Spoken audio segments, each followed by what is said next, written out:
सर्वदर्शिनः युक्ताहारविहारस्य युक्तचेष्टस्य कर्मसु युक्तस्वप्नावबोधस्य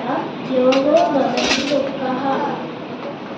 योगिनामपि सर्वेषां मग्नप्रेमाचरात्मनः श्रद्धावान्